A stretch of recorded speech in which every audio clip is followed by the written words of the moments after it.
Jiwanya hampir terbang keluar dari tubuhnya karena ketakutan. Bawahan ini tidak berani.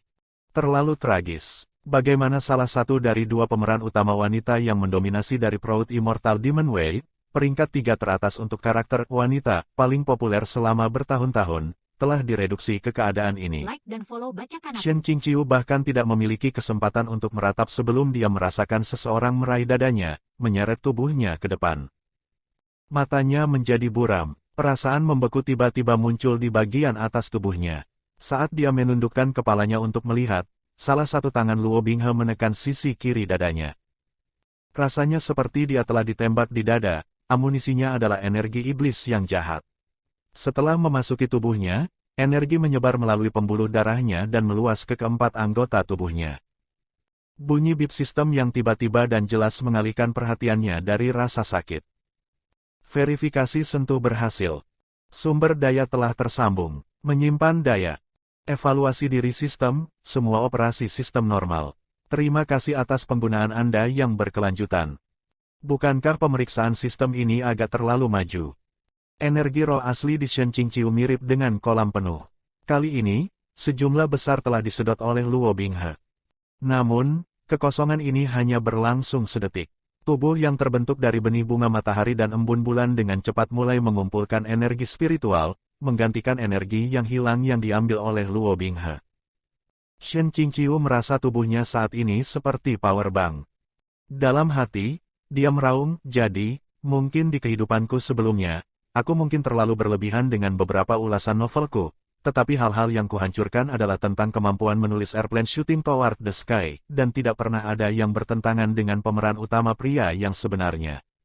Jadi, mengapa Luo Binghe selalu terlibat denganku? Luo Binghe berseru kaget, menarik tangannya. Bejana daging ini tidak seperti bejana yang dia gunakan sebelumnya. Meskipun dia telah mengekstraksi sebagian besar energi spiritual dan memasukkannya dengan energi iblis dalam jumlah besar, tampaknya ia dapat beregenerasi dengan cepat. Sepertinya, desakan Sahualing untuk menangkap orang ini ada manfaatnya. Sahualing jatuh ke lantai dengan suara keras. Dia tahu dia telah membuat keputusan yang tepat dalam menangkap orang ini dan mungkin lolos dari kematian dengan selisih yang tipis, melewati kesusahan besar. Tetap saja, dia sangat ketakutan, tidak bisa menghentikan lututnya yang gemetar. Dia buru-buru berusaha meluruskan postur tubuhnya saat dia berlutut. Luo Binghe berkata, "Aku tidak peduli apakah ini benar-benar sesuatu yang kau perbuat. Tapi ingatlah bahwa aku tidak ingin melihatnya menggunakan wajah ini." Sahualing buru-buru menundukkan kepalanya. "Sesuai yang Anda katakan." Luo Binghe mengangkat tangannya dan mengiris celah di depannya, melangkah melewatinya.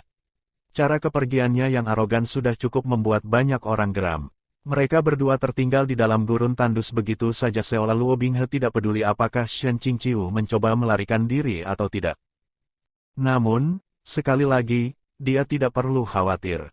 Shen Qingqiu sudah menelan darahnya, jadi jika dia mencoba melarikan diri, Luo Binghe hanya perlu menjentikkan satu jari untuk menemukan keberadaan Shen Qingqiu dan menyebabkan rasa sakit yang lebih parah daripada kematian.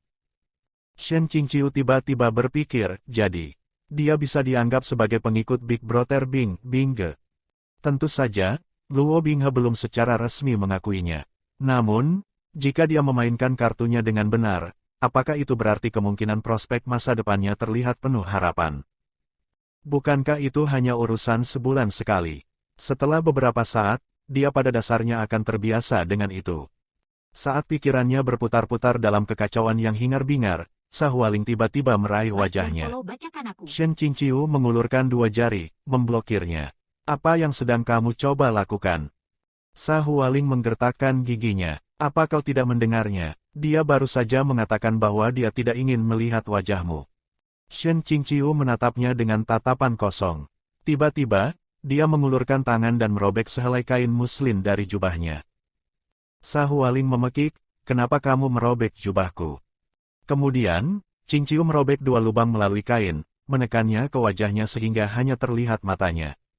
"Jubahku terlalu banyak lubang, jadi aku hanya bisa menggunakan milikmu. Apakah kamu hanya tahu cara merobek wajah seseorang? Menggunakan selembar kain sudah cukup. Tidak perlu penodaan." Jika bukan karena Luo Binghe perlu menggunakan orang ini sebulan sekali, yang berarti bahwa setiap rambut di kepalanya harus tetap utuh. Sahualing akan sejak lama memotongnya menjadi daging cincang. Namun, sekali lagi, hanya karena Luo Binghe benci melihat versi palsu dari wajah itu, tidak berarti dia akan senang melihat penampilan yang robek dan berdarah juga. Sahualing hanya bisa menahan amarahnya sambil berteriak, "Ayo, pergi." Jika mereka pergi, maka mereka pergi. Bagaimanapun juga, dimanapun mereka berada, tidak masalah, tidak ada gunanya menghitung setiap langkah. Shen Qingqiu menyimpulkan bahwa setelah Luo Binghe berhasil menekan pedang iblis hati, dia tidak lagi dibutuhkan. Pada titik itu, dia bisa mengucapkan selamat tinggal pada dunia kultivasi, yang mungkin tidak akan menjadi acara yang terlalu jauh di masa depan. Selama dia berhati-hati, itu akan baik-baik saja selama Luo Binghe tidak menyadari bahwa jiwanya telah melarikan diri ke tubuh palsu benih bunga matahari dan embun bulan. Adaptasi Shen Qingqiu untuk peran barunya cukup cepat. Dia mengikuti Luo Binghe ke dalam celah, dan dengan Sahualing di belakang, retakan itu perlahan menghilang setelahnya.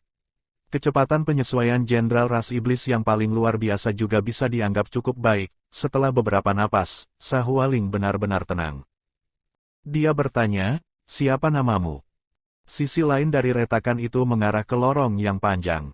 Di kedua dinding, ukiran rumit dapat dilihat, dengan semua jenis pola terukir di dalamnya. Hanya, pencahayaannya agak terlalu redup. Shen Qingqiu merasa bahwa tempat ini agak familiar. Tanpa pikir panjang, dia menjawab, "Peerless Cucumber." Sahualing bergumam, "Mentimun yang tak tertandingi." Segera setelah itu, dia dengan marah bertanya, "Apakah kau mempermainkanku?" Semakin Shen Qingqiu menatap ukiran itu, semakin dia yakin bahwa bahkan jika dia belum pernah melihat polanya secara pribadi sebelumnya, adalah mungkin untuk menyimpulkan di mana dia dari deskripsi sebelumnya tentang itu. Dalam prosesnya, dia benar-benar mengabaikan Sahualing. Melihat bahwa dia tidak mendapat tanggapan, Sahualing dengan marah mengancamnya, "Tidak peduli apa sejarahmu sebelumnya, sejak kau meminum darah iblis surgawi, kau adalah salah satu bangsanya sekarang. Jika kau memiliki pemikiran yang berlawanan tentang dia, mati tanpa mayat utuh bisa dianggap hukuman ringan."